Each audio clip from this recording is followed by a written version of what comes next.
क्या आप जानना चाहते हैं महिलाओं के साथ ऐसे रहस्य जो आपको वासना से मुक्त कर सकते हैं? इस वीडियो में हम महिला मानसिकता के कुछ अहम पहलुओं पर ध्यान देंगे और देखेंगे कि इन रहस्यों को समझने से आप वासना पर काबू पा सकते हैं और एक शांत और संतुलित जीवन जी सकते हैं। भावनात्मक रिश्तों की महत्वता से लेकर अपनी कमजोरियों को स्वीकार करने की ताकत तक, हम उन चौंकाने वाले तरीकों को समझेंगे जिनसे महिलाओं के रहस्य काम वासना से मुक्ति और आंतरिक शांति की कुंजी बन सकते हैं। अगर आप अपने विचारों को चुनौती देने के लिए तैयार हैं और विपरीत लिंग को बेहतर तरीके से समझना चाहते हैं, तो इस वीडियो को अंत तक देखें और जानें वे 7 रहस्य जो आपको काम वासना से मुक्त कर सकते हैं। गांव के चौपाल पर एक उत्सुक भीड़ जमा थी। हर कोई जीवन की समस्याओं पर चर्चा कर रहा था। कोई कर्ज से परेशान था तो कोई अपने रिश्तों में उलझा हुआ था। परंतु भीड़ में खड़ा एक युवक, जिसका नाम करण था, सबसे अलग लग रहा था। उसके चेहरे पर बेचैनी थी, मानो वो किसी गहरे संघर्ष से गुजर रहा हो। वो बोला, मेरे जीवन में सब कुछ है, धन है, परिवार है, पर मेरा मन अशांत है। हर बार जब मैं शांति पाने की कोशिश करता हूं तो मेरी इच्छाएं मुझे जकड़ लेती है। मैं अपने विचारों को नियंत्रित करने की कोशिश करता हूं, पर स्त्रियों का आकर्षण मुझे बार बार विचलित कर देता है। ये मेरी सबसे बड़ी कमजोरी बन गया है। मैंने इसे दबाने की कोशिश की, पर जितना दबाता हूं ये उतना ही बढ़ जाता है। क्या कोई तरीका है जिससे मैं इस जाल से मुक्त हो सकूं? चौपाल पर सन्नाटा छा गया। सभी को लगा कि करण की बात उनके अपने जीवन की समस्याओं से मेल खाती है। तभी किसी ने सुझाव दिया, ये प्रश्न बुद्ध के पास लेकर जाओ, वही इसका उत्तर दे सकते हैं। करण ने तुरंत बुद्ध का रुख किया और उनकी सभा में पहुंच गया। बुद्ध ने उसे देखकर मुस्कुराते हुए कहा, तुम्हारा प्रश्न केवल तुम्हारा नहीं है, ये हर उस व्यक्ति का प्रश्न है जो काम वासना से मुक्ति और संतुलन की तलाश में है। लेकिन ध्यान रखना, काम वासना कोई शत्रु नहीं है, ये तुम्हारे भीतर की शक्ति है। इसे समझना और सही दिशा में मोड़ना ही तुम्हारी मुक्ति का मार्ग है। मैं तुम्हें स्त्री के 7 रहस्य बताऊंगा जो न केवल तुम्हें इस जाल से मुक्त करेंगे, बल्कि तुम्हें आंतरिक शक्ति का अनुभव भी कराएंगे। क्या तुम इन्हें जानने के लिए तैयार हो? करण ने तुरंत सहमति में सिर हिलाया। पहला रहस्य, भ्रम और वास्तविकता।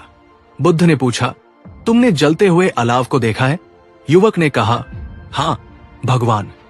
बुद्ध बोले, जैसे दूर से आग सुंदर और गर्माहट देने वाली लगती है, परंतु यदि तुम उसे छुओ तो वो तुम्हें जला देती है। स्त्री का आकर्षण भी ऐसा ही है। जब तक तुम उसे केवल बाहरी रूप में देखते हो, वो भ्रम बनकर तुम्हें अपनी ओर खींचेगा। लेकिन यदि तुम गहराई से देखो तो समझोगे कि ये केवल एक मोह है। युवक को कुछ समझ नहीं आया। फिर बुद्ध ने पास ही खड़े एक हिरण की ओर इशारा किया और कहा, ये हिरण अपनी प्यास बुझाने के लिए मृग तृष्णा का पीछा करता है। उसे लगता है कि दूर चमकता हुआ रेत का कण पानी है, लेकिन जब वो वहां पहुंचता है तो उसे केवल रेगिस्तान मिलता है। उन्होंने युवक की ओर देखा और कहा, स्त्री का बाहरी सौंदर्य मृग तृष्णा के समान है। ये तुम्हें सुख का भ्रम देता है, लेकिन जब तुम इसे पाने का प्रयास करते हो तो ये और अधिक प्यासा बना देता है। यदि तुम ये समझ जाओ कि ये केवल एक छलावा है तो तुम इससे प्रभावित होना छोड़ दोगे। दूसरा रहस्य, आकर्षण का क्षणभंगुर स्वभाव। बुद्ध ने पास खड़े एक युवा वृक्ष की ओर इशारा करते हुए कहा, यह वृक्ष अभी सुंदर और हरा भरा है, लेकिन समय के साथ ये सूख जाएगा। क्या तुम इसे हमेशा ऐसा ही देख सकते हो? युवक ने उत्तर दिया, नहीं भगवान। बुद्ध ने कहा, स्त्री का सौंदर्य भी ऐसा ही है, ये क्षणिक है। जो आकर्षण आज तुम्हें बांध रहा है वो समय के साथ समाप्त हो जाएगा। यदि तुम इस सत्य को समझ लो तो आकर्षण का प्रभाव समाप्त होने लगेगा। तीसरा रहस्य, आकर्षण का स्रोत तुम्हारे भीतर है। बुद्ध ने एक शांत जलाशय की ओर इशारा करते हुए कहा, इस जलाशय में देखो, क्या ये तुम्हारे प्रतिबिंब को दिखा रहा है? युवक ने कहा, हाँ भगवान। बुद्ध बोले, ये जलाशय तुम्हारे मन की तरह है। स्त्री का आकर्षण उसके पास नहीं, बल्कि तुम्हारे मन के भीतर है। ये आकर्षण तुम्हारे विचारों का प्रतिबिंब है। यदि तुम्हारे विचार शुद्ध हो तो ये आकर्षण तुम्हें परेशान नहीं करेगा। चौथा रहस्य, शक्ति का गलत उपयोग। बुद्ध ने एक पत्थर उठाया और उसे पानी में फेंक दिया। उन्होंने पूछा, इस पत्थर ने पानी में हलचल पैदा कर दी। क्या पानी शांत था? युवक ने कहा, हाँ भगवान। बुद्ध बोले, तुम्हारे मन का हाल भी ऐसा ही है। काम वासना तुम्हारे भीतर की शक्ति है, लेकिन जब ये असंतुलित होती है तो मन अशांत हो जाता है। यदि तुम इस शक्ति को सही दिशा में लगाओ तो ये तुम्हारी सबसे बड़ी मित्र बन सकती है। 5वां रहस्य, संतोष और आंतरिक शांति। बुद्ध ने एक फल दिखाते हुए कहा, यदि तुम इस फल को खाओ तो ये तुम्हें तृप्त करेगा, लेकिन यदि तुम इसे पाने की लालसा में फंस जाओ तो ये तुम्हें बेचैन कर देगा। युवक ने पूछा, भगवान इसका क्या अर्थ है? बुद्ध ने उत्तर दिया, लालसा और संतोष के बीच का अंतर समझो। काम वासना तुम्हारे भीतर की लालसा है। यदि तुम इसे तृप्त करने के लिए भूख की ओर जाओगे तो ये और बढ़ेगी, लेकिन यदि तुम इसे समझकर स्वीकार करोगे तो ये शांत हो जाएगी। 6वां रहस्य, स्त्री को सम्मान और करुणा से देखना।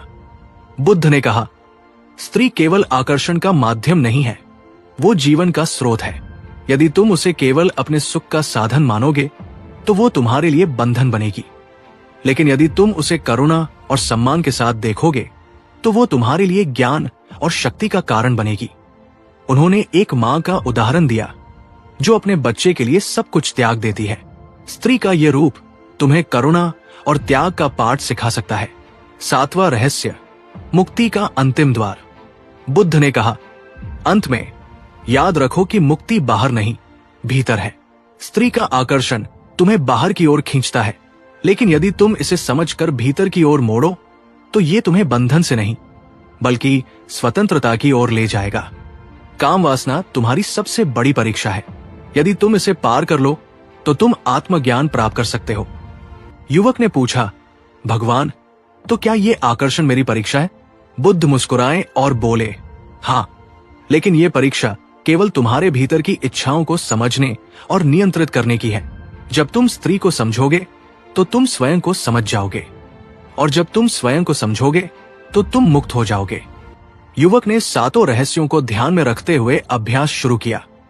उसने धीरे धीरे अपनी इच्छाओं को समझा और उनसे ऊपर उठ गया। शिक्षा, ये कहानी हमें सिखाती है कि काम वासना को दबाने की आवश्यकता नहीं है, बल्कि इसे समझने और सही दिशा में मोड़ने की आवश्यकता है। स्त्री केवल आकर्षण का स्रोत नहीं, बल्कि ज्ञान, करुणा और मुक्ति का माध्यम भी हो सकती है। जब हम इसे समझते हैं तो हमारा जीवन संतुलित और शांतिपूर्ण हो जाता है।